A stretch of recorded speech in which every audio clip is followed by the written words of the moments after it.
Un millionnaire a invité sa femme de ménage avec une vieille robe. Mais lorsqu'elle est arrivée à la fête luxueuse de l'entreprise, il a été choqué par ce qu'il a vu. Claire Dubois connaissait chaque recoin de l'immeuble de verre et d'acier qui abritait le siège de Morel Enterprises à Lyon. Depuis 8 ans, elle y travaillait comme femme de ménage, discrète comme une ombre, invisible aux yeux des cadres pressés qui passaient à côté d'elle sans jamais tourner la tête.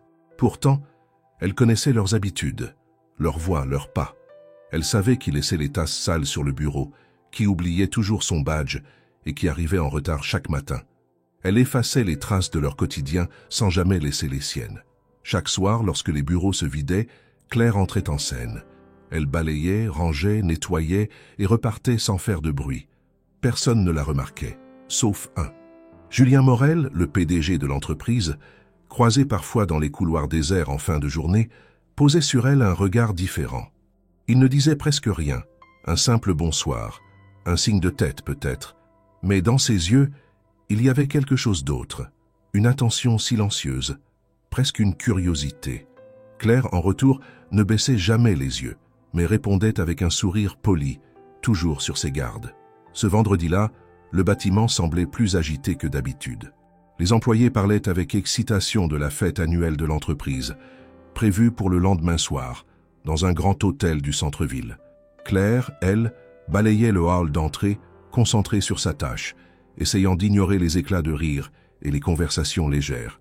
Elle avait l'habitude de ces mondes parallèles, le leur, fait de champagne et de carrières ascendantes, et le sien, fait de silence et de petites économies. Alors qu'elle rangeait son matériel prêt à partir, elle l'entendit. Julien Morel descendait les escaliers, seul, comme souvent à cette heure-là. Il s'arrêta en la voyant et s'approcha sans précipitation. Claire sentit son cœur accélérer légèrement, sans savoir pourquoi. « Claire, n'est-ce pas ?» dit-il, la voix calme. Elle hocha la tête, surprise qu'il connaisse son prénom. « Je me demandais... Vous êtes invité à la fête demain soir, bien sûr. » Elle ouvrit la bouche, mais aucun son n'en sortit immédiatement. Était-ce une blague? Une erreur? Il poursuivit, comme s'il avait deviné sa pensée. « Ce serait dommage que vous ne veniez pas. Après tout, vous faites partie de l'entreprise. Venez vraiment. Vous pouvez porter ce que vous voulez, même cette vieille robe que vous avez l'habitude de mettre. » Claire resta figée. Elle ne portait jamais la même robe au travail. Pourtant, il avait raison. Il l'avait remarqué, et il se souvenait. Julien lui adressa un dernier sourire, puis s'éloigna dans le hall presque vide. Elle le suivit des yeux jusqu'à ce qu'il disparaisse derrière les portes vitrées. Pendant un long moment, elle resta là, silencieuse, le cœur battant trop vite. L'air semblait plus dense, les lumières plus vives.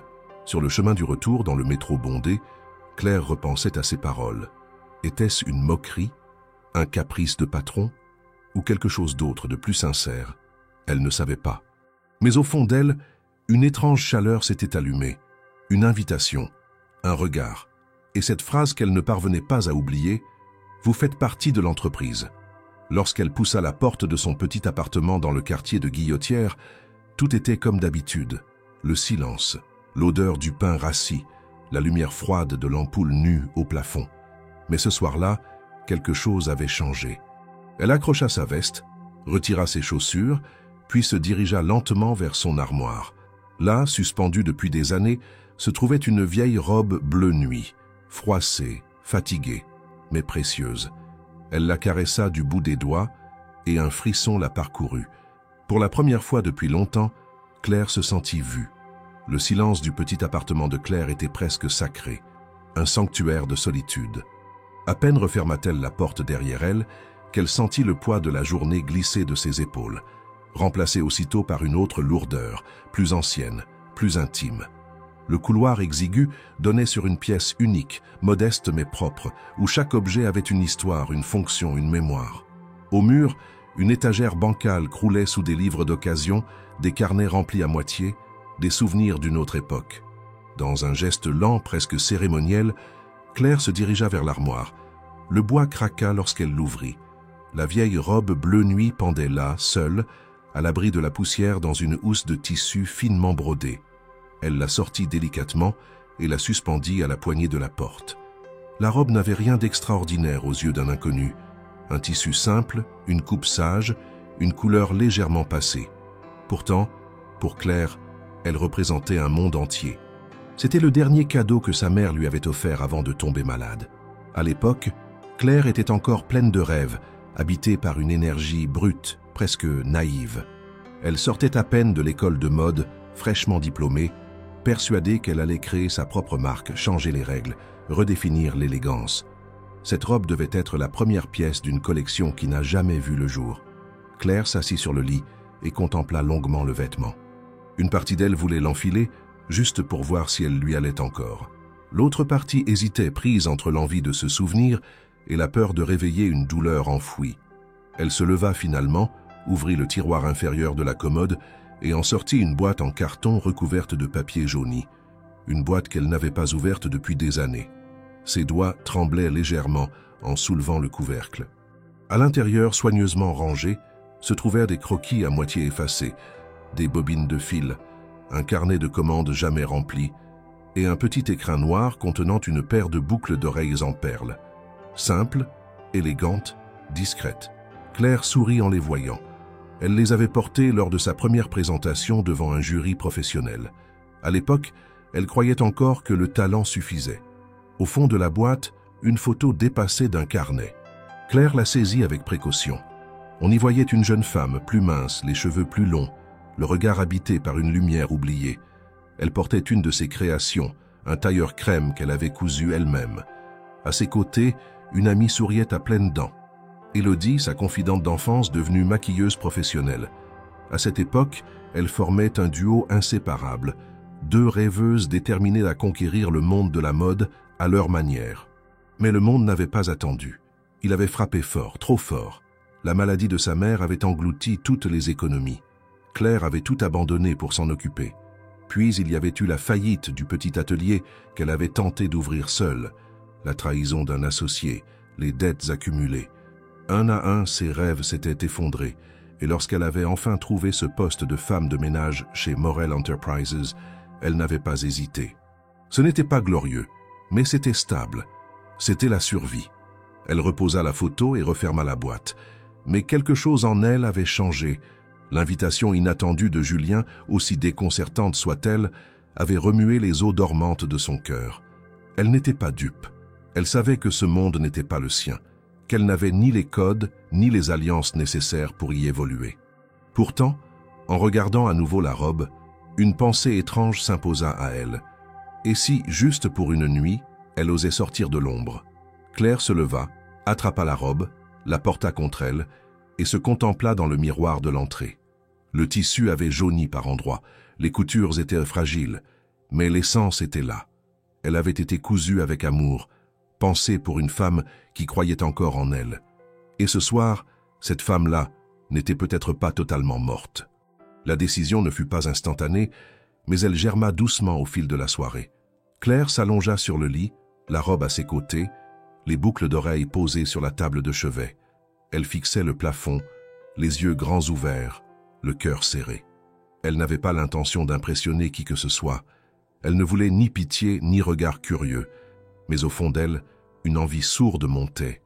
Être vue, pas pour ce qu'elle avait perdu, mais pour ce qu'elle portait encore en elle.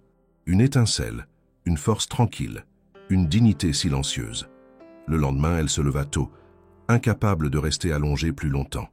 Le ciel était gris au-dessus de Lyon et l'air portait cette odeur d'humidité propre au matin d'automne. Claire but un café noir sans sucre, puis s'habilla rapidement.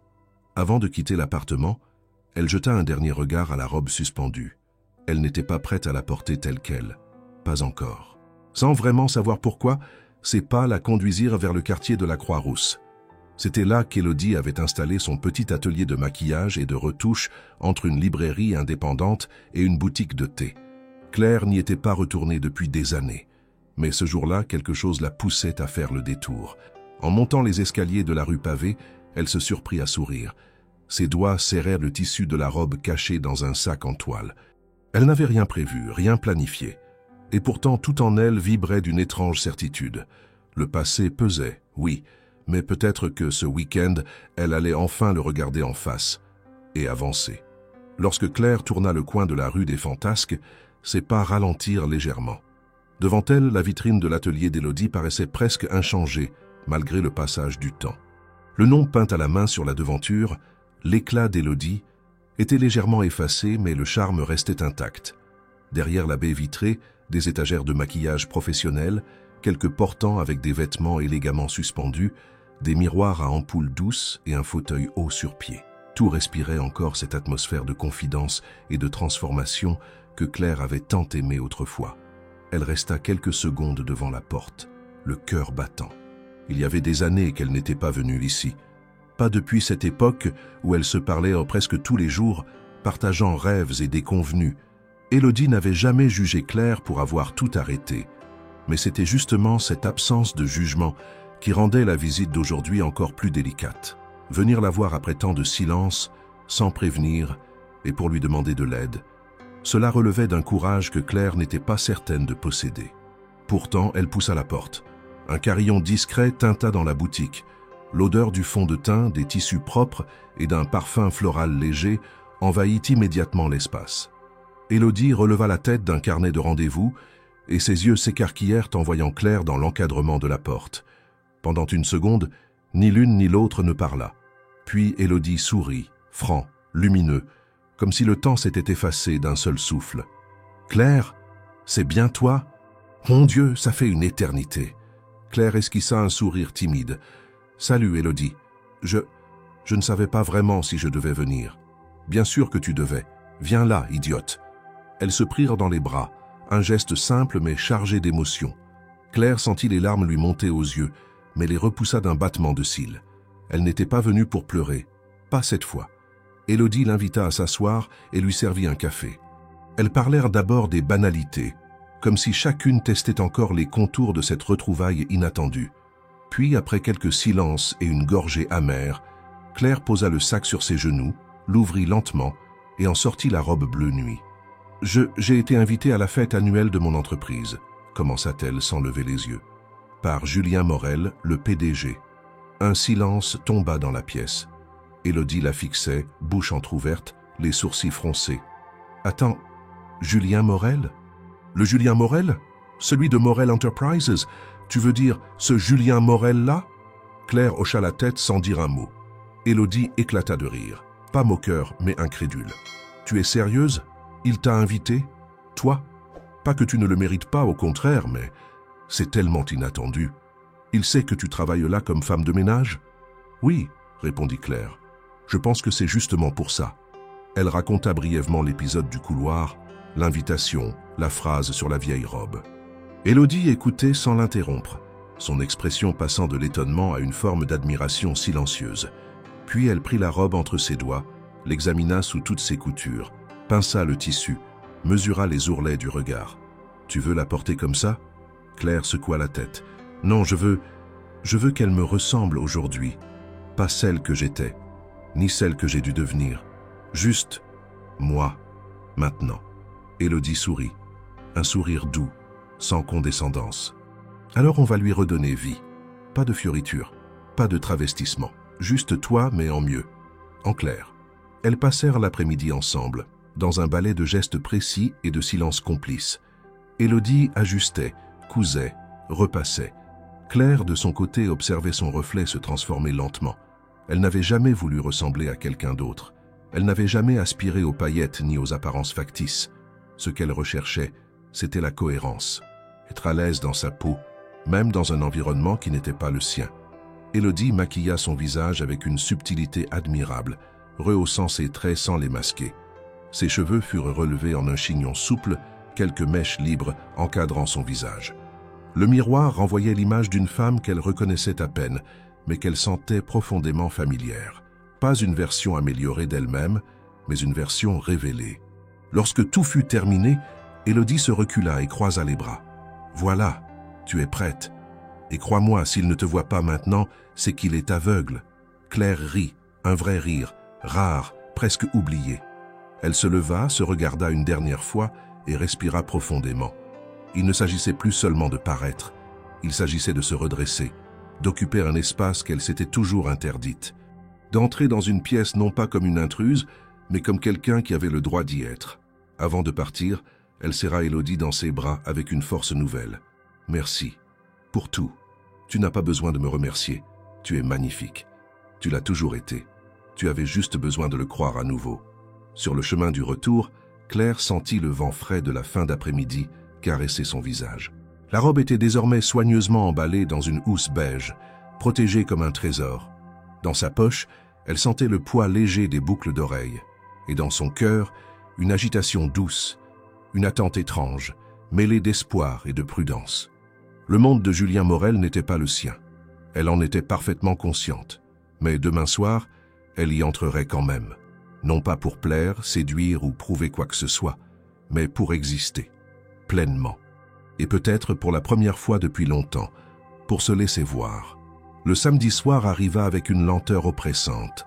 Depuis les premières heures du jour, Claire ressentait une tension diffuse, comme si chaque tic-tac de l'horloge la rapprochait d'un territoire inconnu. Elle avait passé la journée dans le silence, alternant entre les gestes mécaniques du quotidien et de longs moments d'immobilité à fixer un point invisible sur le mur. Ce n'était pas de la peur. Ce n'était pas non plus de l'enthousiasme. C'était une sensation plus ancienne, plus complexe. L'impression de franchir une frontière intérieure. À 18 heures, elle enfila la robe. Ajustée à la perfection par Élodie, elle soulignait les lignes sobres de sa silhouette sans en faire trop.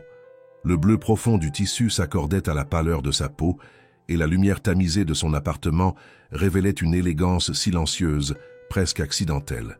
Claire attacha les boucles d'oreilles de perles, noua ses cheveux selon les conseils de son amie, puis se posta devant le miroir. Elle n'avait jamais été coquette, mais ce soir-là, elle contempla son reflet avec une attention inhabituelle. Ce qu'elle voyait n'était pas une transformation radicale, mais une sorte de cohérence retrouvée. Les années de solitude, les petits renoncements quotidiens, les gestes de survie, tout cela n'avait pas effacé la femme qu'elle était. Elle avait simplement été recouverte par les jours. Ce soir, elle émergeait. Un taxi l'attendait en bas. Le trajet jusqu'au centre-ville se déroula dans un silence presque cérémoniel. Dehors, les rues de Lyon scintillaient sous les lampadaires, les feuilles mortes tourbillonnaient dans les recoins, et la ville vibrait d'une énergie automnale, calme et vibrante. En approchant du lieu de la réception, le cœur de Claire s'accéléra. L'hôtel, un établissement 5 étoiles situé au cœur de la presqu'île, dominait la place avec ses grandes fenêtres illuminées et ses balcons ornés de fer forgé. Une file de voitures de luxe patientait devant l'entrée et des silhouettes élégantes descendaient les unes après les autres, enveloppées dans des manteaux d'hiver somptueux. Claire inspira profondément. Elle savait que chaque regard serait un test, que chaque murmure pourrait être une lame. Mais elle n'était plus cette jeune femme qu'on pouvait balayer d'un haussement d'épaule. Ce soir, elle allait marcher dans cet espace comme une égale, non parce qu'on le lui permettait, mais parce qu'elle le décidait. Elle sortit du taxi et gravit les quelques marches de marbre menant à l'entrée principale. 2 hôtesses vêtues de noir l'accueillirent avec un sourire professionnel. On lui tendit un badge nominatif discret, puis les grandes portes vitrées s'ouvrirent devant elle. Le hall d'entrée débouchait sur un immense salon de réception, baigné de lumière dorée, orné de chandeliers étincelants, de colonnes en pierre claire et d'arrangements floraux majestueux. Des serveurs en livrée glissaient entre les groupes d'invités, portant des plateaux de champagne et de petits fours. Claire avança lentement, chaque pas pesé, mesuré. Ses talons claquaient légèrement sur le sol de marbre, produisant un son net, précis. Elle entra dans la grande salle et s'immobilisa un instant. Le contraste entre son souvenir de ces lieux, uniquement vus pendant les heures creuses, lorsqu'elle venait nettoyer après les événements, et la réalité de ce moment était saisissant. Elle n'était plus l'ombre qui effaçait les traces des autres. Elle était l'invitée. Le silence ne fut pas total, mais perceptible. Quelques conversations s'interrompirent brièvement. Des têtes se tournèrent. Des regards la balayèrent de haut en bas, certains surpris, d'autres sceptiques, quelques-uns franchement hostiles. Claire sentit cette vague invisible de jugement glisser sur elle comme une marée froide. Mais elle ne détourna pas les yeux. Elle marcha droit devant, le dos droit, les épaules basses, les mains calmes. Julien Morel se trouvait au centre de la pièce, entouré de plusieurs cadres de haut niveau. Il riait à une plaisanterie que quelqu'un venait de faire, une coupe de champagne à la main. Lorsqu'il leva les yeux et aperçut Claire, son sourire se figea. Son expression changea subtilement, passant de l'amusement à une surprise sincère, puis à quelque chose de plus intense, de plus intime. Il s'excusa auprès de ses interlocuteurs et s'avança vers elle, sans précipitation mais sans détour. Claire sentit son regard fixé sur elle, comme une tension palpable entre les corps. Elle s'arrêta au milieu de la salle, là où les lustres jetaient leur lumière la plus vive. Julien arriva à sa hauteur et la contempla quelques secondes sans rien dire. Dans ses yeux, il n'y avait ni pitié, ni condescendance, juste une admiration nue, désarmante. « Bonsoir », dit-il enfin, la voix plus douce qu'elle ne l'avait jamais entendue. « Bonsoir », répondit-elle avec calme. Un silence flotta entre eux, presque confortable. Julien la détaillait du regard, visiblement troublé par l'apparition de cette femme qu'il croyait connaître sous un tout autre jour. « Je dois dire que je ne m'attendais pas à ça. » Claire pencha légèrement la tête, amusée. « Je porte la vieille robe, comme vous me l'aviez suggéré. Je me suis juste permis quelques ajustements. » Il sourit, mais ne répondit rien. Sa posture avait changé. Il n'était plus le patron sûr de lui, au sommet de son empire. Devant elle, il paraissait presque hésitant, comme s'il cherchait les mots justes. « Vous êtes magnifique, Claire. Vraiment. » Elle reçut le compliment sans rougir, sans baisser les yeux. Il n'était pas question d'être flattée. Pas ce soir. Elle voulait simplement être regardée avec vérité. Ils échangèrent encore quelques phrases, puis Julien lui proposa une coupe de champagne. Elle accepta, et ils se mêlèrent aux autres invités. Au fil de la soirée, ils dansèrent une fois lentement sous le regard attentif de plusieurs employés. Des conversations naquirent, des confidences légères, des sourires sincères. Et pourtant, malgré cette bulle presque irréelle, Claire sentait des murmures en arrière-plan, des regards appuyés, des chuchotements. Alors qu'elle se dirigeait seule vers le buffet, elle passa près d'un groupe de femmes en robes scintillantes. Elle entendit son prénom, suivi de rires étouffés. Puis une voix assez forte pour être entendue, elle a dû se dire que c'était sa seule chance de monter dans un autre étage que celui qu'elle nettoie. Claire s'arrêta net. Elle ne se retourna pas. Elle n'en avait pas besoin. La blessure avait déjà été infligée. Elle respira profondément, se détourna et quitta la salle en silence. Son cœur battait fort, non pas de honte, mais d'une colère ancienne, familière, qu'elle pensait éteinte. Les couloirs de l'hôtel étaient calmes, feutrés. Elle monta les escaliers en direction du toit-terrasse. L'air frais de la nuit l'accueillit comme une claque douce. En bas, la ville brillait de mille feux. Claire s'avança jusqu'à la balustrade, ses mains posées sur la pierre froide. Elle ne savait pas encore si elle allait partir ou rester, mais elle savait une chose. Ce monde qu'elle avait osé affronter ce soir, il ne l'accueillerait pas sans résistance, et elle ne céderait pas sans lutter.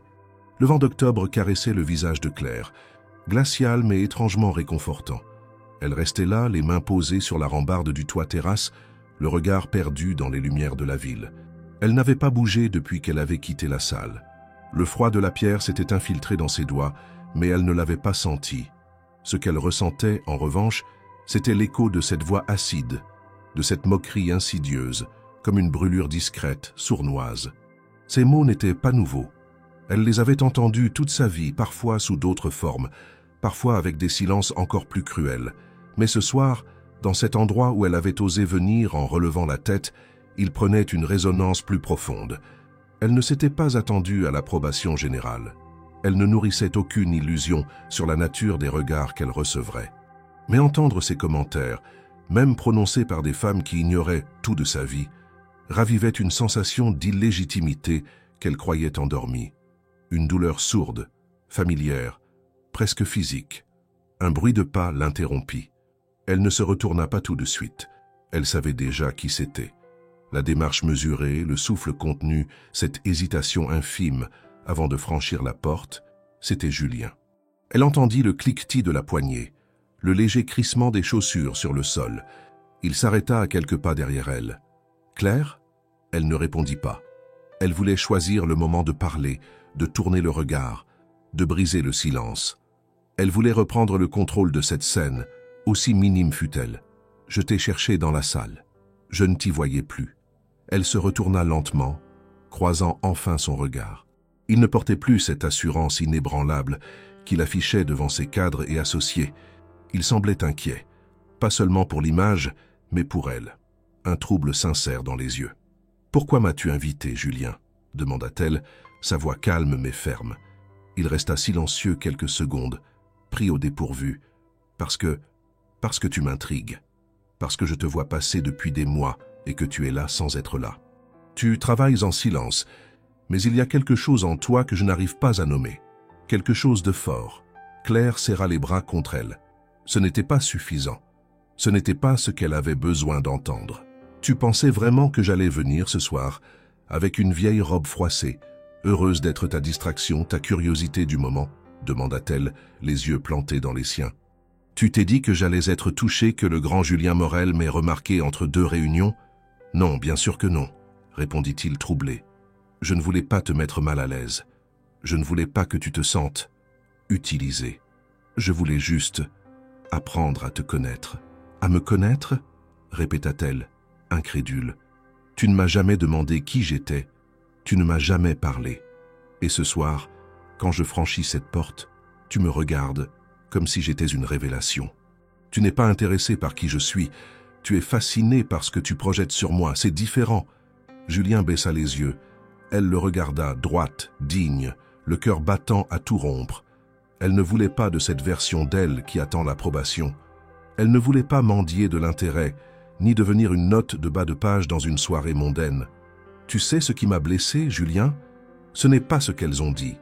Ce n'est même pas qu'elles pensent que je suis ici par intérêt. C'est que tu n'as rien fait. Tu as entendu, tu as vu, et tu as détourné les yeux comme les autres. » Il inspira profondément, visiblement déstabilisé. « Je ne savais pas quoi dire. J'ai entendu, oui, et j'ai eu honte. Mais pas pour toi, pour moi. Pour elle, pour ce que cette entreprise est devenue parfois. Je n'ai pas su comment réagir sur le moment, et je le regrette. » Claire détourna le regard. C'était trop de choses à digérer, trop de contradictions à gérer d'un seul coup. Elle voulait partir, retrouver son appartement, sa solitude maîtrisée, sa routine sans éclat mais sans risque. Mais en même temps, quelque chose la retenait. Ce n'était pas Julien, c'était ce qu'elle venait de dire. Ce qu'elle venait d'oser exprimer. Et c'était puissant. Elle inspira lentement. « Je ne veux pas être ton exception, Julien. Je ne veux pas être ce petit moment où tu te sens différent, meilleur. Je ne suis pas un symbole. Je suis une femme. Avec une vie, un passé, des douleurs, des espoirs. Si tu ne peux pas me voir comme ça, alors laisse-moi partir maintenant. » Julien s'approcha d'un pas, mais pas trop près. Il semblait vouloir respecter cette distance qu'elle traçait entre eux. « Claire, je ne prétends pas tout comprendre, mais je sais ce que j'ai vu ce soir, et ce n'était pas une distraction, ce n'était pas une illusion, c'était toi, et c'était fort. » Elle le regarda une dernière fois. Puis elle fit demi-tour sans précipitation et s'éloigna du rebord. En passant devant lui, elle s'arrêta juste assez pour chuchoter. « Ce que j'ai montré ce soir, Julien, ce n'est pas pour toi, c'était pour moi. » Et elle quitta le toit. Ses pas étaient lents, mais sûrs. Elle traversa le hall de l'hôtel, rendit son badge à l'hôtesse et sortit dans la nuit. L'air froid la frappa comme une délivrance. La rue était calme, presque vide. Les reflets des lampadaires dansaient sur le bitume mouillé. Elle marcha sans but précis, juste pour laisser ses pensées retomber. Elle n'avait pas pleuré, elle ne pleurerait pas. Elle avait dit ce qu'elle avait à dire, et pour la première fois depuis longtemps, elle sentait que cela suffisait. Elle n'avait pas besoin d'applaudissements, de validation ou de romantisme de façade. Elle avait besoin de se respecter. Et ce soir, c'était exactement ce qu'elle venait de faire. Le retour à la maison se fit dans un silence de plomb. Claire marcha longtemps, refusant de prendre le métro ou un taxi, comme pour prolonger cette transition entre le monde clinquant de l'hôtel et sa réalité modeste. Les talons qu'elle avait mis avec soin lui faisaient désormais mal, mais elle continua à avancer droite, le regard fixé devant elle. Le tissu de la robe battait contre ses jambes à chaque pas, rappel constant de la soirée qu'elle venait de quitter et de l'homme qu'elle venait de confronter. En franchissant le seuil de son appartement, elle sentit l'air stagnant, familier. La pièce unique, froide, presque sombre, l'enveloppa dans une solitude qu'elle connaissait par cœur. Elle retira ses chaussures, dégrafa lentement la robe et l'étendit soigneusement sur le dossier de la chaise. Puis, sans allumer la lumière, elle s'assit au bord du lit, dos droit, les mains jointes, fixant un point invisible devant elle. Le calme ne venait pas. Il y avait dans son corps une tension nerveuse, un poids sur la poitrine, une boule logée dans la gorge. Ce n'était pas du chagrin, c'était une colère maîtrisée, contre les murmures, contre les regards, contre l'hypocrisie douce de ceux qui croyaient faire un geste bienveillant alors qu'ils perpétuaient des dynamiques de pouvoir. Et, peut-être plus que tout, contre elle-même, pour avoir cru qu'elle pouvait simplement se glisser dans ce monde en le traversant sans frottement. Elle dormit mal cette nuit-là. Des images floues tournaient en boucle dans sa tête. Les visages, les éclats de rire étouffés, les verres de champagne, les paroles murmurées qui la transperçaient plus que des cris. Et Julien, son regard troublé, ses excuses hésitantes. Ce moment sur le toit, suspendu entre deux vérités. Le matin, elle se leva plus tôt que d'habitude. Elle rangea la robe dans sa housse, la glissa dans le fond de l'armoire et prit une longue douche froide. Ensuite, elle enfila son uniforme de travail, attacha ses cheveux en queue de cheval et sortit. Lundi matin, rien n'avait changé et pourtant, tout était différent. À son arrivée au siège de Morel Enterprise, les couloirs lui semblèrent plus étroits, les bruits plus agressifs, les regards plus pesants. Elle traversa le hall, balai en main, sans saluer personne. Le silence autour d'elle était chargé d'une tension sourde. Certains employés la dévisageaient brièvement avant de détourner les yeux. D'autres faisaient semblant de ne pas la voir. Le contraste avec la soirée de samedi était brutal, presque violent. Claire ne s'attendait pas à des applaudissements, mais elle n'avait pas anticipé cette gêne collective, ce repli discret, comme si sa présence rappelait à chacun une vérité inconfortable. Elle nettoyait un couloir du 2e étage quand elle entendit des pas pressés derrière elle. Elle ne se retourna pas. Julien l'avait trouvée. Elle le savait sans même le voir. Il s'arrêta à quelques mètres. « Claire, tu as une minute ?» Elle continua à nettoyer quelques secondes, termina le geste, posa le balai contre le mur, puis se retourna. « Une minute? C'est tout ce que tu veux ?» demanda-t-elle calmement. Il pinça les lèvres, visiblement affecté par le ton. « Non, je veux plus. Je veux comprendre. Je veux m'expliquer. Je sais que ce que tu as entendu samedi soir t'a blessé. Et je sais que je n'ai rien dit. Je l'ai regretté toute la nuit. Ce n'est pas une excuse. Juste un fait. Je ne t'en veux pas d'avoir eu honte, Julien. Je t'en veux d'avoir laissé passer ce moment. Parce que c'est dans ces moments-là que les choix comptent. Pas dans les discours, pas dans les gestes élégants, mais dans le silence. Et ton silence a tout dit. » Julien s'approcha d'un pas. « Je ne suis pas ce genre d'homme, Claire. Et pourtant, tu l'as été. Même si ce n'était qu'un instant. Et c'est cet instant-là que je n'oublie pas. » Il ne trouva rien à répondre. Elle le regardait droit dans les yeux, sans animosité, mais sans détour non plus. Il y avait chez elle une lucidité désarmante, presque crue. Elle ne cherchait pas à humilier, seulement à poser les faits avec une précision froide. « Pourquoi es-tu venu à cette fête ?» demanda-t-il enfin d'une voix basse. « Pour me prouver que je pouvais. Pas pour toi, pas pour eux, pour moi. » Un silence s'étira entre eux. Julien semblait lutter contre quelque chose en lui, une impulsion, un automatisme de justification. Mais il ne dit rien. Il hocha lentement la tête. « Je comprends mieux maintenant. Et je respecte ça. » Claire récupéra son balai, prête à reprendre sa tâche. Mais avant de se détourner, elle ajouta « Si tu veux vraiment apprendre à me connaître, commence par regarder. Pas juste ce que tu projettes, mais ce qui est là. Et sois prêt à voir des choses qui ne te rendent pas à l'aise. » Julien ne répondit pas. Il s'écarta doucement pour la laisser passer. Elle descendit le couloir comme tous les matins, sans se retourner. Les jours suivants, Julien tenta à plusieurs reprises d'entrer en contact. Il passa près des lieux où elle travaillait, essayant d'initier une conversation, de créer un lien, mais Claire restait distante, polie, professionnelle. Elle ne le rejetait pas, mais elle ne lui ouvrait pas non plus la porte. Il devrait faire plus que des gestes discrets.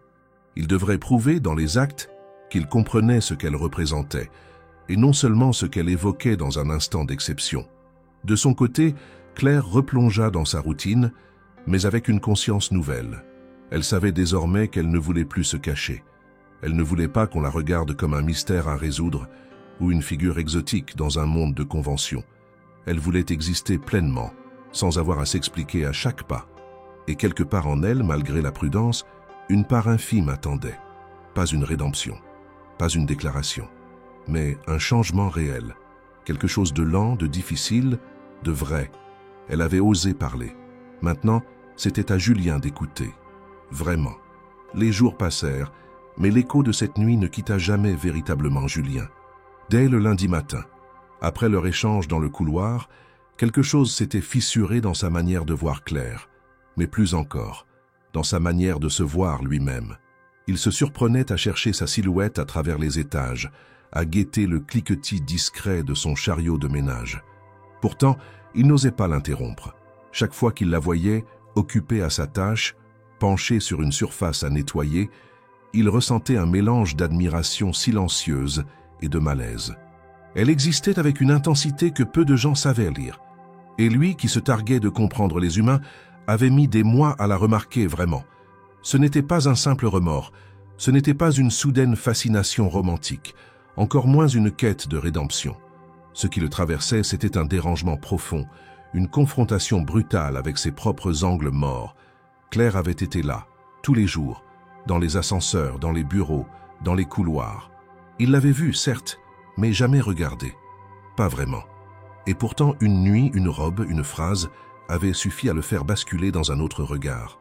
Julien passa plusieurs soirées à revoir la scène sur le toit dans sa tête. Pas pour en extraire une version plus acceptable, mais pour en comprendre l'essence. La franchise tranchante de Claire, sa dignité, son refus d'être mise dans une case, cela l'avait déstabilisée plus que n'importe quel conseil d'administration. Elle ne l'avait pas repoussé violemment. Elle ne l'avait pas supplié non plus. Elle avait simplement dit la vérité, et cette vérité le suivait désormais comme une ombre. Il demanda à sa secrétaire un rapport sur le personnel de nettoyage. Non pas pour surveiller Claire, mais parce qu'il se rendait compte à quel point il ignorait les noms, les parcours, les existences de tous ceux qui travaillaient dans l'ombre de son empire. Parmi les fiches, il trouva celle de Claire Dubois. Date d'entrée dans l'entreprise, 8 ans auparavant, aucune réclamation, aucun écart. Juste une note d'évaluation exemplaire et l'indication qu'elle n'avait jamais pris plus d'une semaine de congé consécutif. Curieux, il effectua quelques recherches complémentaires. Il découvrit qu'elle avait autrefois étudié la mode, obtenu un diplôme reconnu dans une école lyonnaise. Il trouva des articles anciens, des bribes de blog où son nom apparaissait en marge d'un petit atelier de quartier, aujourd'hui disparu. Des photos floues de défilés de quartier, des commentaires enthousiastes sur ses créations. Puis, plus rien. Une disparition numérique soudaine, comme si elle avait choisi de s'effacer volontairement. Julien resta longtemps à fixer ses résultats. Il se demanda ce qui avait brisé cet élan, ce qui avait poussé une jeune styliste prometteuse à se replier dans un emploi d'entretien. Il n'y avait pas de réponse claire, mais tout en lui criait qu'il y avait une histoire, une trajectoire interrompue. Et plus il y pensait, plus il sentait l'urgence de faire quelque chose. Pas pour réparer, pas pour se faire pardonner, mais pour créer une possibilité. Un espace où elle pourrait, si elle le voulait, reprendre le fil de ce qu'elle avait été contrainte d'abandonner. De son côté, Claire observait sans illusion le manège autour d'elle. Elle voyait bien que quelque chose avait changé. Les regards étaient plus fuyants ou plus insistants, mais jamais naturels. On la saluait parfois par automatisme, on lui parlait avec une politesse maladroite. Elle avait réveillé quelque chose, et cela mettait tout le monde mal à l'aise. Mais elle, étrangement, se sentait plus solide. Elle marchait dans ses couloirs avec une nouvelle conscience. Elle n'était plus invisible, pas encore totalement reconnue, mais plus effacée non plus. C'était inconfortable, oui, mais c'était juste. Elle ne s'attendait pas à une suite. Elle avait parlé, elle avait posé ses limites. Julien avait entendu. Il appartenait désormais à lui de comprendre ce qu'il ferait de ce que cela avait éveillé. Elle n'avait rien à prouver. Elle avait repris sa vie. Elle nettoyait comme toujours, mais avec une pensée plus vive, un esprit plus attentif à elle-même. Et parfois, dans le silence de ses soirées, elle rouvrait la boîte où reposaient ses anciens croquis, ses carnets de couture, les photos de ses premières créations. Non pas avec nostalgie, mais avec la curiosité de celle qui redécouvre une langue oubliée. Un matin, alors qu'elle terminait de vider les corbeilles du 3e étage, elle trouva sur sa table de pause une enveloppe à son nom. Pas de logo, pas de signature extérieure. Elle l'ouvrit. À l'intérieur, une feuille pliée en deux écrite à la main. « Claire, j'ai appris que tu avais étudié la mode. J'ai vu ce que tu faisais il y a quelques années. Je sais que ce n'est pas beaucoup, mais j'aimerais te proposer quelque chose. Nous lançons un projet pilote sur la durabilité dans le textile, un partenariat avec des associations locales. Rien d'officiel encore, juste une idée. Si tu acceptes, j'aimerais que tu viennes à une réunion demain. Pas en tant qu'employé d'entretien, mais en tant que consultante. Tu n'as aucune obligation. Si tu refuses, je comprendrai. Julien. Elle relut la lettre plusieurs fois. Chaque mot semblait peser, retenu.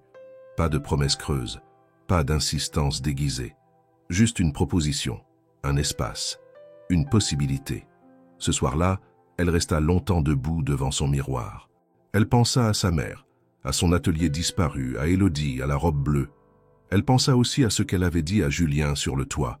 « Si tu veux vraiment apprendre à me connaître, regarde. » Peut-être qu'il avait regardé après tout. Et peut-être qu'elle n'avait pas tout à perdre à écouter. Le lendemain matin, Claire se leva plus tôt que d'habitude. Le papier que Julien avait laissé sur la table ne l'avait pas quitté de la nuit. Elle l'avait relu encore et encore, à la lumière du couloir, dans le silence de l'appartement, entre deux respirations incertaines. Ce n'était pas une convocation. Ce n'était pas une invitation mondaine, ni un piège d'apparence. C'était une offre, nue, simple, sans artifice. Une proposition formulée avec prudence, comme si Julien savait que tout pouvait basculer à la moindre pression. Elle ne s'était pas encore décidée lorsqu'elle quitta son appartement. Dans sa poche intérieure, l'enveloppe. Dans son esprit, des dizaines de scénarios. Mais son corps, lui, semblait déjà savoir. Ses pas, sa posture, la direction qu'elle prit après avoir passé la grille du bâtiment de Morel Enterprises, tout indiquait qu'elle allait vers cette réunion, non pas pour accepter, pas encore, mais pour comprendre, pour entendre, pour jauger la sincérité de cette idée. Julien l'attendait dans une salle de réunion secondaire, loin des salles vitrées où se signaient les contrats importants. Celle-ci était plus sobre, plus discrète. À travers la porte entr'ouverte, Claire aperçut une grande table, des carnets éparpillés, une cafetière encore fumante et quelques visages qu'elle ne connaissait pas. Elle hésita une seconde, puis frappa doucement. Julien se leva immédiatement. « Claire, merci d'être venue. » Elle entra sans répondre, prit place sans cérémonie. Il n'y avait pas de protocole ici, pas de tapis rouge, ni de regard condescendant. Juste un groupe restreint de personnes, 3 au total, visiblement réunies pour penser quelque chose de nouveau. L'une d'elles, une femme d'une 50aine d'années aux cheveux courts et au regard vif, prit la parole la première. « On m'a parlé de votre parcours, et j'ai vu quelques-unes de vos anciennes créations. Vous avez un œil très sûr. Ce qu'on essaie de faire ici, c'est de repenser la manière dont on produit et dont on valorise les savoir-faire oubliés. Le textile a besoin d'être réparé. Et on pense que les femmes comme vous, qui connaissent les deux bouts de la chaîne, la création et le terrain, sont essentielles. » Claire écoutait, attentive. Les mots n'étaient pas creux. On parlait de projets concrets. Un programme de réinsertion pour d'anciens ouvriers du textile. Un partenariat avec des associations de couture locales. Des ateliers de formation pour jeunes déscolarisés. L'idée était de créer une ligne pilote à partir de tissus récupérés, destinés à des événements professionnels, où la tenue serait à la fois esthétique, fonctionnelle et éthique. Julien, jusqu'ici silencieux, ajouta « Ce projet, c'est une tentative de rééquilibrer ce qu'on a laissé tomber. On a trop longtemps valorisé la performance, au détriment de la création humaine. On veut que tu sois consultante en images, que tu nous aides à concevoir une collection témoin. Pas comme décor, mais comme pierre angulaire. Tu as vécu les deux mondes, Claire. Tu sais ce que cela coûte d'abandonner une vocation. Et tu sais ce que cela vaut de la retrouver. » Elle le regarda, longtemps. Il ne fuyait pas. Il ne jouait pas un rôle. Il semblait sincèrement engagé. Mais Claire n'était pas naïve. Elle savait que les intentions nobles peuvent parfois être détournées. Elle savait que les belles idées finissent souvent étouffées par les logiques de rendement. Pourtant, il y avait ici quelque chose de différent. Personne ne la traitait comme une faveur. Personne ne sous-entendait qu'on lui faisait une place par pitié. Elle demanda un délai de réflexion. Julien acquiesça immédiatement. La réunion se termina une demi-heure plus tard. On ne lui mit aucune pression. En quittant la pièce, elle avait la sensation étrange de respirer un air plus léger, moins codifié, comme si un autre monde s'ouvrait, plus horizontal, plus proche de ce qu'elle avait toujours cherché. Les jours suivants, Claire s'autorisa à penser à ce qu'elle n'avait pas osé imaginer depuis longtemps. Un retour à la création. Pas dans l'industrie du luxe, pas dans la compétition effrénée des jeunes stylistes, mais dans une dynamique humaine, utile, tangible. Elle rencontra Élodie pour en parler. Dans leur petit café habituel, elle posa les éléments sur la table, les idées, les doutes, les conditions. « Tu veux mon avis ?» dit Élodie en reposant sa tasse. « Fonce. Mais pose tes limites dès le départ. Ne laisse pas quiconque te faire croire que tu leur dois quelque chose. Ce projet ne vaut que parce que tu en fais partie. » Claire hocha la tête. Elle savait qu'Élodie avait raison. Elle ne voulait pas redevenir invisible. Elle voulait être actrice. Pas un symbole, pas une exception. Une vraie force de proposition. Quelques jours plus tard, elle accepta. Non pas avec une signature solennelle ou une annonce officielle, mais par un simple message laissé à Julien. « Je suis prête à essayer, mais je veux que ce soit clair, je viens en tant que professionnel, pas en tant qu'expérience sociale. » Julien répondit quelques heures plus tard par une phrase brève, mais sans équivoque. Je ne m'attendais à rien d'autre. Le travail commença rapidement. Claire découvrit une équipe passionnée, composée de profils atypiques, une ancienne couturière de théâtre, un jeune autodidacte formé sur YouTube, un ancien cadre reconverti en artisan textile. Loin de l'univers froid et hiérarchisé de l'entreprise traditionnelle, elle évoluait ici dans un espace où chaque voix comptait, où les compétences pratiques étaient valorisées et où l'écoute n'était pas un mot vide. Elle dessina, suggéra, corrigea. Peu à peu, elle retrouva les gestes anciens, le plaisir de transformer un tissu brut en pièce unique. Elle réapprit à faire confiance à son instinct. Elle réapprit à partager ses idées. Julien passait parfois voir l'évolution du projet, mais il gardait ses distances. Il ne cherchait pas à s'imposer, il n'exigeait rien. Il observait. Et quand leurs regards se croisaient, quelque chose de nouveau s'installait. Ni tension, ni malaise, mais un respect naissant, profond, qui dépassait les circonstances initiales. Le soir, lorsqu'elle rentrait chez elle, Claire sentait ses mains plus vivantes. Elle rêvait à nouveau en croquis. Elle recommençait à dessiner dans ses carnets, non pour produire, mais pour exister. Le projet n'était qu'une graine, mais en elle, une saison nouvelle commençait. Et cette fois, elle ne laisserait personne lui dicter la manière de pousser. Les semaines qui suivirent l'acceptation de Claire furent marquées par une transformation progressive, non seulement dans son quotidien, mais dans sa manière d'occuper l'espace, de respirer, de marcher. Elle n'était plus l'ombre discrète que les employés croisaient sans jamais lui adresser un mot. Elle n'était pas non plus devenue une vedette éphémère au sein de l'entreprise. Elle avait trouvé une position rare, difficile à conquérir, celle d'une femme qu'on ne pouvait plus réduire à son uniforme, à son passé ou à une fonction pratique. Elle était là pour penser, créer, bâtir. Et cette reconnaissance, bien que silencieuse, se ressentait dans chaque échange avec son équipe. Le projet de réutilisation textile prenait forme.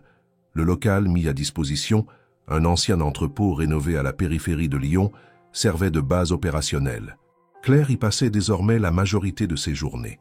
Elle alternait entre les ateliers de couture, les réunions de conception et les moments plus calmes où elle traçait, seule, les lignes des prochaines pièces. La démarche était claire. Chaque vêtement devait raconter une histoire. Chaque tissu devait conserver des traces de ce qu'il avait été avant d'être transformé. Un jour, en fouillant dans les stocks donnés par une association, Claire tomba sur une veste usée, trop grande, avec une doublure décousue. Elle la prit entre ses mains, la retourna, examina les coutures, puis elle s'assit, prit une craie et traça les premiers contours d'une modification. Ce geste, qu'elle n'avait pas fait depuis des années, la traversa comme une impulsion ancienne. Elle ne copiait aucun modèle, elle n'obéissait à aucune tendance. Elle composait avec ce qui était là, avec ce que le tissu permettait. Elle avait toujours aimé ça, l'idée de faire naître quelque chose à partir de ce que les autres rejetaient. Julien passa voir l'atelier 2 fois cette semaine-là. Il restait peu de temps, saluait chacun, posait quelques questions, puis repartait sans cérémonie. Mais son regard sur Claire avait changé. Il ne cherchait plus à interpréter ou à séduire. Il écoutait. Quand elle parlait, il prenait des notes. Quand elle proposait, il ne reformulait pas. Il s'effaçait sans pour autant disparaître. Ce positionnement, respectueux et attentif, apaisait Claire. Elle n'avait plus à se protéger, elle n'avait plus à justifier sa place. Il était là, simplement, et c'était suffisant. Un après-midi, Claire proposa de visiter un centre communautaire situé dans le quartier de Vèze. L'idée était née d'une discussion informelle avec une couturière retraitée venue donner des cours de base aux jeunes recrues. Le centre hébergeait des jeunes en insertion, souvent en rupture avec les structures scolaires classiques. Beaucoup avaient des compétences manuelles inexplorées. Claire en parla à Julien, qui accepta de l'accompagner sans poser de questions. La visite eut lieu un vendredi. Le bâtiment était modeste mais animé. Dans une salle polyvalente, des adolescents coupaient des morceaux de tissu, apprenaient à manipuler des machines à coudre, travaillaient en binôme sur des créations simples, sacs, étuis, retouches. Claire se mêla à eux naturellement. Elle observa, posa des questions, suggéra des ajustements. Julien, de son côté, se tenait légèrement en retrait, observant la manière dont Claire s'intégrait, comment les regards se posaient sur elle. Ni avec distance, ni avec crainte. Elle parlait leur langage. Elle comprenait leurs besoins de reconnaissance, leur envie de produire quelque chose de concret. Après la visite, alors qu'ils marchaient ensemble jusqu'au tramway, Julien dit simplement « Tu as une manière de faire naître la confiance. Ce n'est pas une stratégie, c'est presque organique. Tu ne prends pas la lumière, tu la diffuses. » Claire tourna la tête vers lui. Il ne souriait pas. Il ne cherchait pas d'effet. C'était une observation honnête. Parce que je ne cherche pas à impressionner. Je cherche à faire juste. Et parfois le juste, c'est discret. Ils marchèrent encore quelques mètres en silence. Leurs pas résonnaient sur les pavés humides. Il n'y avait rien à ajouter. La complicité ne se criait pas. Elle se construisait dans les interstices, dans la manière d'être là l'un pour l'autre sans empiéter. Le projet évoluait. On avait déjà défini une ligne éditoriale, un prototype de collection, et commençait à planifier un événement de lancement. Claire était de plus en plus sollicitée pour des conseils de style, mais elle refusait de se laisser enfermer dans un rôle. Elle voulait aussi transmettre, enseigner. Elle proposa alors d'ouvrir des ateliers ouverts au public, où chacun pourrait venir apprendre à réparer un vêtement, à le personnaliser, à comprendre ce qu'il portait sur lui. Julien approuva sans réserve. Chaque samedi matin, le local s'animait ainsi de voix nouvelles. Des mères de famille, des étudiants, des retraités venaient avec leurs sacs de tissu et repartaient avec des pièces réinventées. Claire animait ces sessions avec douceur, patience, fermeté aussi parfois. Elle aimait voir les visages se détendre, les regards s'illuminer devant une couture réussie. Il y avait dans ces moments une vérité qu'aucun podium ne pouvait offrir. Julien assistait parfois à ces ateliers, silencieux. Il s'asseyait dans un coin, observait les échanges, prenait le temps. Il n'était pas là pour faire valoir une posture. Il s'intéressait, il apprenait. Claire le savait, et même si elle gardait une prudence intérieure, elle reconnaissait en lui un changement profond. Ce n'était plus le PDG au regard amusé du premier jour. C'était un homme qui essayait d'être à la hauteur de ses mots. Un soir, alors qu'ils rangeaient ensemble le matériel après un atelier plus long que d'habitude, leurs mains se frôlèrent en ramassant un rouleau de tissu. Ils s'arrêtèrent un instant, surpris par ce contact involontaire. Leurs regards se croisèrent. Aucun mot ne fut prononcé. Mais dans cette seconde suspendue, un accord silencieux s'établit. Ils n'avaient pas besoin de se précipiter. Ils construisaient quelque chose. Ce n'était pas encore une histoire d'amour, ce n'était pas encore une promesse, mais c'était une présence réciproque, une attention partagée. Et dans cette lenteur, il y avait peut-être la seule forme de vérité qu'ils étaient prêts à habiter. Le jour de l'événement de lancement arriva plus vite que prévu. Depuis plusieurs semaines, l'équipe travaillait avec une intensité croissante pour finaliser les dernières pièces de la collection, coordonner les interventions, préparer la logistique et valider les partenaires locaux. Claire, malgré son calme apparent, ressentait une tension nouvelle dans le creux de la poitrine. Ce projet, qui avait d'abord été une proposition lointaine, portait maintenant son empreinte à chaque couture, chaque choix de tissu, chaque ligne tracée. Ce n'était pas un simple travail, ni une mission passagère. C'était devenu une part d'elle-même. L'événement se tenait dans une ancienne halle industrielle transformée en espace culturel, à la fois brut et élégant, qui reflétait parfaitement l'esprit du projet. Pas de tapis rouge ni de champagne hors de prix, mais une mise en scène soignée, des projecteurs discrets, un fond musical composé de percussions douces et de cordes légères. L'idée était de mettre les vêtements au centre, mais aussi ceux qui les avaient conçus, cousus, modifiés. Les mannequins étaient des bénévoles, des élèves du centre communautaire, des retraités de l'atelier, des membres de l'équipe technique. aucun professionnel. Que des vrais gens dans de vrais corps, avec de vraies histoires. Claire était partout à la fois. Elle ajustait une épingle sur un col, vérifiait une lumière, rassurait une jeune fille anxieuse à l'idée de défiler devant un public. Elle ne portait pas une robe de créateur ni un costume de directrice artistique. Elle était vêtue d'un pantalon noir simple, d'une blouse en lin cousue par elle-même et d'une paire de boucles d'oreilles faites à partir de boutons récupérés. Rien ne criait. Tout murmurait. Et c'était exactement ce qu'elle voulait. Julien arriva 1 heure avant le début officiel. Il traversa la halle sans se presser, saluant quelques personnes d'un signe de tête, mais cherchant du regard une seule silhouette. Lorsqu'il aperçut Claire penchée sur un dossier technique, il s'arrêta. Il ne s'approcha pas tout de suite. Il la regarda agir, parler, organiser. Elle ne le vit pas immédiatement. Et dans cette distance, il comprit quelque chose de fondamental. Elle n'avait pas besoin de lui pour exister ici. Mais il sentait aussi qu'il voulait en faire partie, pas en imposant quoi que ce soit, mais en partageant ce qui pouvait l'être. Le défilé commença peu après 20 heures. Les projecteurs s'allumèrent doucement. Un silence tomba sur l'assemblée. Les premiers mannequins avancèrent. Les vêtements parlaient d'eux-mêmes. Vestes coupées dans des rideaux anciens, jupes faites à partir de draps brodés, chemises aux boutons dépareillés, mais choisies avec soin. Chaque pièce portait une étiquette racontant son histoire, le tissu d'origine, la personne qui l'avait transformé, l'inspiration du modèle. L'effet fut immédiat. Les spectateurs, d'abord curieux, se laissèrent rapidement emporter par l'authenticité du propos. Ce n'était pas un défilé de mode. C'était une démonstration de ce que peut devenir un vêtement quand il passe entre des mains qui respectent sa mémoire. À la fin de la présentation, les applaudissements furent longs, sincères, chaleureux. Julien monta sur la petite scène improvisée pour dire quelques mots. Il n'avait rien préparé, mais cela se sentait à peine. Sa voix était claire, posée, et sa présence plus sobre que jamais. Ce projet est né d'une idée simple, redonner de la valeur à ce qui a été oublié.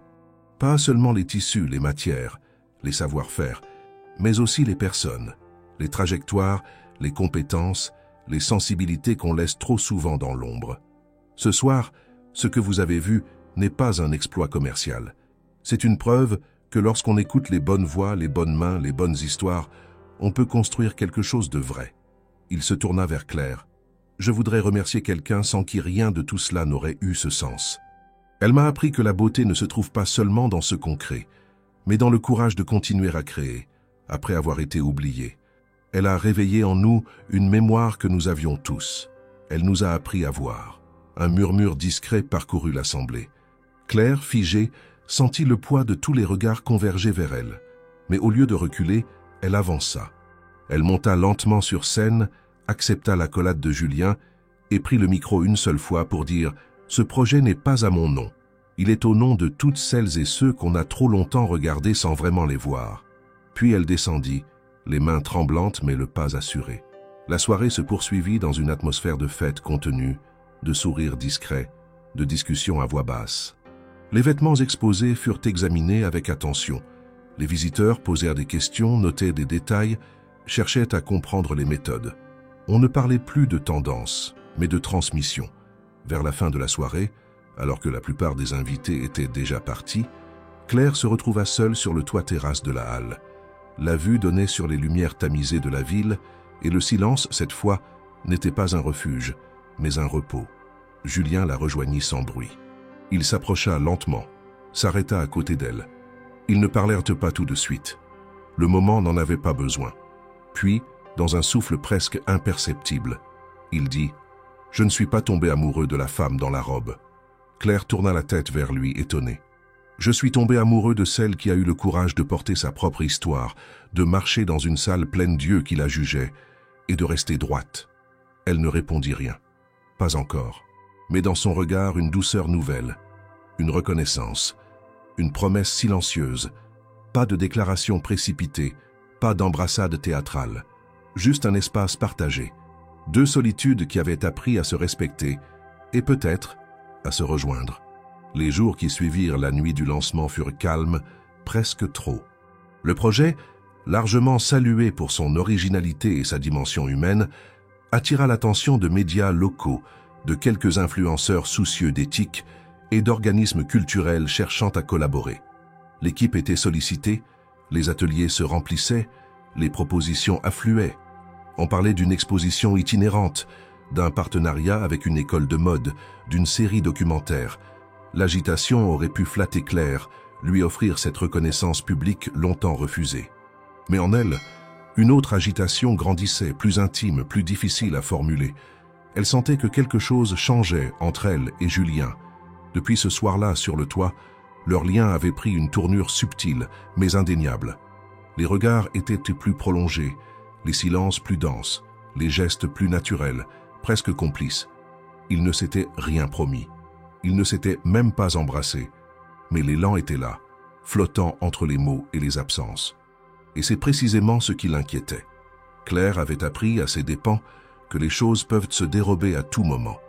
Elle avait connu des débuts prometteurs, des partenariats enthousiastes, des promesses chaleureuses. Elle avait vu tout cela s'effondrer face à des silences trop longs, des priorités déplacées, des malentendus jamais réparés. Alors aujourd'hui, qu'un homme comme Julien la regarde avec une forme de sincérité, qu'il prenne le temps d'écouter, de marcher à son rythme au lieu de l'alarmer, cela réveillait chez elle une méfiance instinctive, non pas à cause de lui, mais à cause d'elle.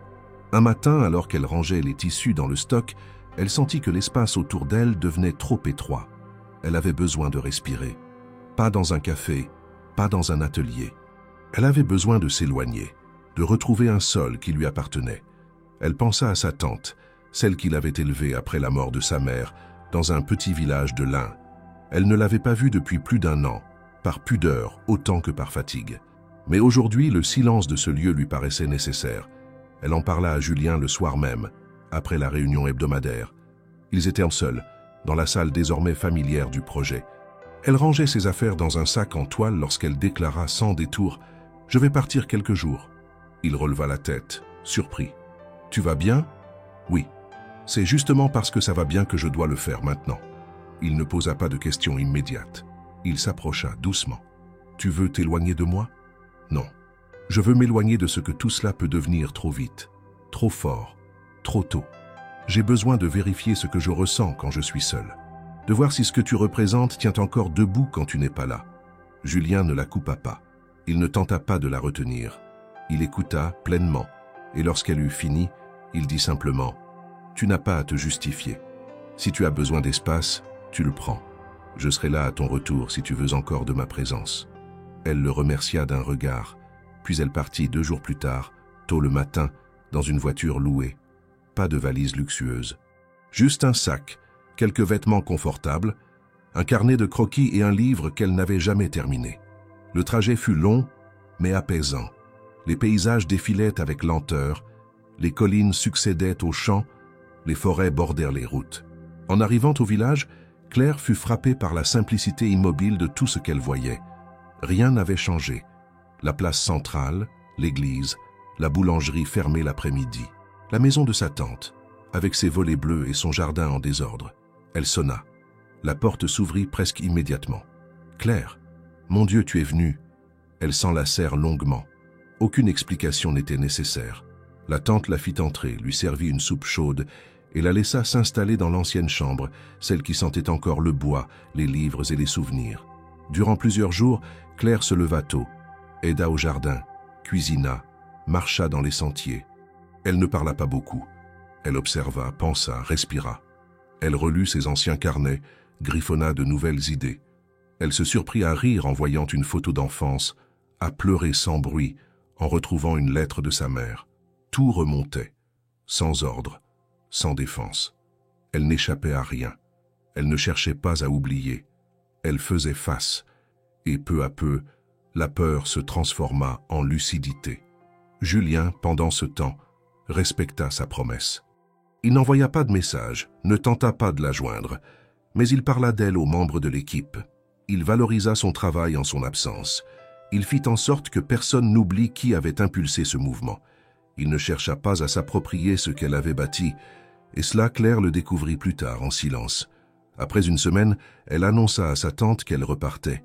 Cette dernière ne posa pas de questions. Elle lui fit une tarte aux pommes pour le retour et l'embrassa sans mots superflus. Sur la route du retour, Claire sentit quelque chose de nouveau en elle.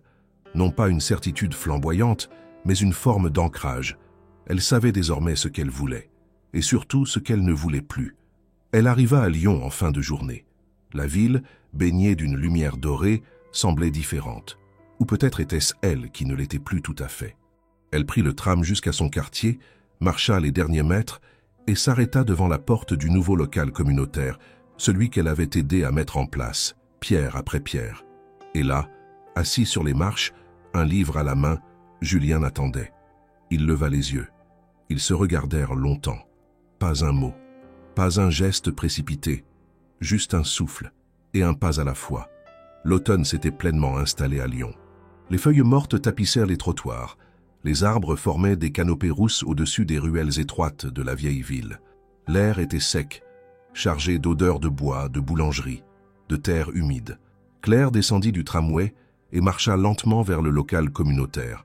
Ce lieu qu'elle avait vu naître semblait différent maintenant. Non pas transformé physiquement, mais porteur d'un calme particulier. Un lieu vivant, mais sans excès. Un espace à taille humaine, comme elle les aimait. Elle s'arrêta à quelques mètres de l'entrée. Julien, assis sur les marches, avait l'air aussi immobile que le décor. Il tenait un livre sur ses genoux qu'il ne lisait plus vraiment. Lorsqu'il leva les yeux et l'aperçut, il se redressa lentement mais ne bougea pas davantage. Il ne se précipita pas vers elle, ne tenta pas de l'embrasser, ne prononça aucune phrase dramatique. Il se contenta de lui laisser l'espace de s'approcher, de choisir la distance, de prendre la parole si elle le souhaitait. Claire franchit les quelques pas qui les séparaient. Elle n'était pas nerveuse, ni sur la défensive. Elle était présente, pleinement. Elle le regarda longuement. Il lui rendit son regard avec une simplicité désarmante. Elle s'assit à ses côtés, sans rien dire. Il passa le livre dans ses mains, un recueil de récits d'artisans oubliés. Elle feuilleta distraitement les premières pages, puis le referma doucement. « Je suis revenu, dit-elle enfin, la voix posée. » Julien hocha la tête, les yeux rivés à la rue devant eux. « Je ne savais pas si tu le ferais. Moi non plus, pas au début. Mais à la fin, je n'ai plus douté. » Ils restèrent ainsi quelques minutes, à regarder les passants, les vélos qui roulaient lentement, les enfants en manteaux trop grands. Rien ne semblait vouloir les bousculer, pas même eux-mêmes. « Tu veux entrer ?» proposa Julien. Claire acquiesça. Ils se levèrent ensemble, franchirent la porte du local. À l'intérieur, rien n'avait changé. Les tissus étaient rangés dans des casiers par couleur. Les machines à coudre étaient alignées comme des sentinelles silencieuses.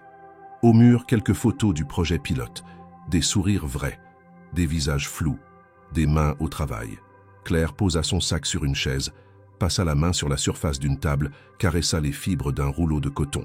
« Qu'un tout a continué, dit-elle doucement, parce que tu avais tout construit pour que ça puisse continuer. » Julien n'avait pas cherché à l'imiter, ni à combler le vide de son absence. Il avait respecté le temps. Il avait maintenu le cap. Et maintenant, il n'attendait rien. C'était ce qui la touchait le plus. Il n'avait pas profité de son départ pour accélérer quoi que ce soit. Il n'avait pas voulu forcer une continuité qui ne lui appartenait pas. Ils reprirent peu à peu leurs habitudes.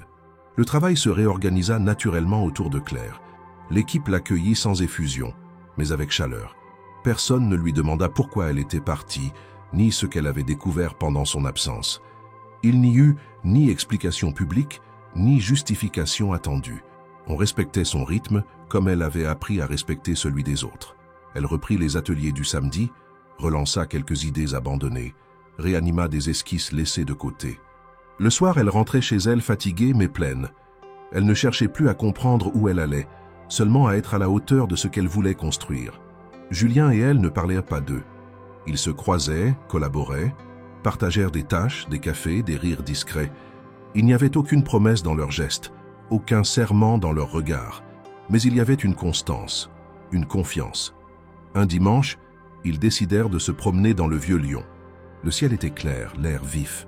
Ils marchaient côte à côte, parfois en silence, parfois en échangeant des souvenirs anodins.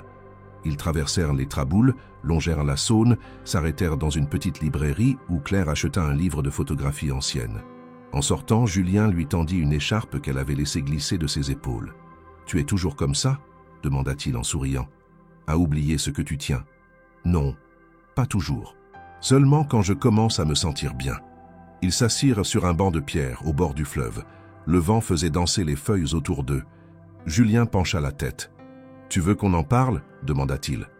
Claire répondit sans le regarder. « Il n'y a rien à expliquer. Ce qu'il y a entre nous, ça n'a pas besoin de définition. Pas maintenant. Pas comme ça. » D'accord. Il ne la pressa pas. Il ne chercha pas à aller plus loin que ce qu'elle donnait. Il la laissa exister dans cet entre-deux fragile mais sincère. Ils rentrèrent ensemble. Devant la porte de son immeuble, Claire se tourna vers lui. « Je ne suis pas prête à tomber amoureuse, Julien, mais je suis prête à ne pas fuir quand je ressens quelque chose. Alors reste. Juste ça. » Elle ouvrit la porte. Il ne la suivit pas. Elle se retourna une dernière fois et dit « Pas d'avenir à promettre, pas de passé à corriger, juste ce présent qu'on apprend à apprivoiser. » Julien hocha la tête. Il la regarda monter les escaliers, lentement. Il resta là debout jusqu'à ce que la lumière s'éteigne à l'étage. Ce soir-là, Claire relut ses anciens carnets de croquis. Elle en ouvrit un nouveau. La première page resta blanche un long moment. Puis, sans réfléchir, elle y dessina 2 silhouettes marchant côte à côte, sans se toucher, mais dans la même direction. Pas d'élan romantique, pas de conclusion précipitée, juste un commencement libre. Et cette fois, elle n'en avait pas peur. La salle d'exposition avait été installée dans l'un des espaces annexes du local communautaire, aménagé avec soin pour accueillir l'événement de clôture du cycle de formation textile. C'était un vendredi de fin d'automne, et la lumière douce du jour traversait les hautes vitres, projetant des ombres allongées sur les murs de pierre.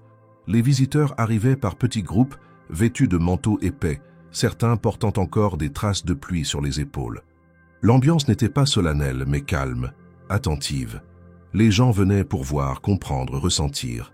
Claire circulait entre les pièces exposées, vérifiant les derniers détails. La collection présentée regroupait une vingtaine de créations réalisées au cours des derniers mois par les apprenants du programme. Chaque vêtement était accompagné d'une étiquette descriptive. Matière d'origine, processus de transformation, nom du créateur, et d'une photo en noir et blanc, représentant la personne qui l'avait porté lors du dernier défilé. C'était une galerie de récits tissés dans le réel, sans exagération, sans pathos. Au centre de la salle, sur un mannequin en bois brut, se trouvait la robe bleue, celle que Claire avait portée à la fête annuelle de Morel Enterprises. Celle que sa mère lui avait offerte des années plus tôt. Mais ce n'était plus exactement la même. Les ajustements réalisés avec Élodie avaient été prolongés, retravaillés. Le tissu avait été renforcé, la coupe affinée, et quelques pièces de dentelle, prélevées d'un vieux chemisier abîmé, avaient été ajoutées au poignet et à la ceinture. La robe n'avait rien perdu de sa simplicité, mais elle avait gagné en intention, en mémoire. À côté du mannequin, sur un support sobre, une plaque en bois gravé indiquait simplement « Chaque histoire peut être réécrite avec délicatesse ». Les visiteurs s'arrêtaient souvent devant elle. Certains reconnaissaient Claire et faisaient le lien avec les débuts du projet. D'autres ne savaient rien de son passé, mais étaient touchés par l'élégance sobre de la pièce. Personne ne restait indifférent. Il y avait, dans la présence de cette robe au cœur de l'exposition, quelque chose de silencieux mais puissant.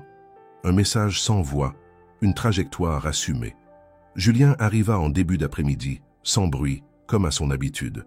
Il traversa la salle sans se faire remarquer, observant d'abord les créations, lisant les descriptions, prenant parfois des notes mentales. Il s'arrêta devant la robe bleue, lut la plaque et resta là quelques minutes, les mains dans les poches, le regard fixé sur le tissu. Claire le rejoignit peu après, sans qu'il ait à la chercher. Ils restèrent côte à côte, sans parler. Ce n'était pas le moment des grandes déclarations, et ils le savaient tous les deux. Ils avaient appris à apprivoiser le silence comme une forme de dialogue. Ils observaient les visiteurs, les réactions, les petits gestes d'étonnement, les commentaires chuchotés entre deux regards. Puis Julien dit, presque à voix basse, « Tu sais que cette robe, c'est probablement la pièce la plus précieuse ici. Pas à cause de sa valeur matérielle, mais à cause de ce qu'elle incarne. » Claire ne répondit pas tout de suite. Elle leva la main et ajusta un pli du tissu sur l'épaule du mannequin. Ce n'est pas une pièce de musée, c'est un souvenir qu'on a transformé. Et maintenant, c'est un outil. Une preuve que ce qu'on pense avoir perdu peut devenir un point de départ. « Comme nous ?» demanda-t-il doucement. Elle se tourna vers lui et pour la première fois, sourit sans retenue. « Comme nous, mais sans raccourci. sans promesse non tenue, juste une continuité. Ils s'éloignèrent du mannequin, laissant les autres découvrir la robe. Ils passèrent le reste de l'après-midi à guider les visiteurs, à discuter avec les apprentis, à saluer des partenaires. Ils formaient un duo naturel, sans rôle imposé. Elle parlait de design, de choix de tissus, de gestes techniques. Lui abordait les partenariats, l'économie circulaire, les perspectives à long terme. Mais à aucun moment, ils ne jouèrent une comédie. Tout était vrai, jusqu'au silence qu'ils s'offraient entre deux conversations. À la fin de la journée, lorsque le dernier visiteur quitta la salle, ils restèrent seuls, les lumières encore allumées. Claire s'assit sur une des chaises disposées contre le mur, enleva ses chaussures, soupira. Julien vint s'asseoir à côté d'elle, imitant son geste. « Tu penses qu'on pourrait refaire ça dans d'autres villes ?» demanda-t-il. « Si on trouve les bonnes personnes, les bons tissus, les bonnes histoires, oui, mais ce ne sera jamais exactement la même chose, et c'est très bien comme ça. Et toi, tu veux continuer avec moi ?» Claire ferma les yeux quelques secondes. Puis elle dit « Je ne veux pas recommencer ma vie. Je veux la continuer, avec ce que je sais maintenant, avec ce que tu sais maintenant. Si tu veux la même chose, alors oui. » Julien ne répondit pas par des mots. Il prit simplement sa main, la serra doucement. Ce geste-là suffisait. Il n'y avait plus de besoin de se prouver. Ils avaient traversé les étapes, les doutes, les regards extérieurs, les silences chargés. Ils avaient accepté leurs propres limites et les possibilités qu'elles contenaient. La nuit tomba doucement sur la ville. Les rues se vidaient. Dans la salle d'exposition, seule restait la robe bleue, silencieuse, mais jamais plus muette. Elle n'était plus le souvenir d'une mère disparue, ni le symbole d'une soirée particulière. Elle était le témoin d'un parcours, d'une renaissance, et d'un amour qui ne s'affichait pas, mais qui se vivait dans chaque geste partagé, dans chaque respect mutuel, dans chaque pas fait sans forcer l'autre à suivre. Ils sortirent ensemble, main dans la main. La porte se referma derrière eux. Aucun d'eux ne se retourna.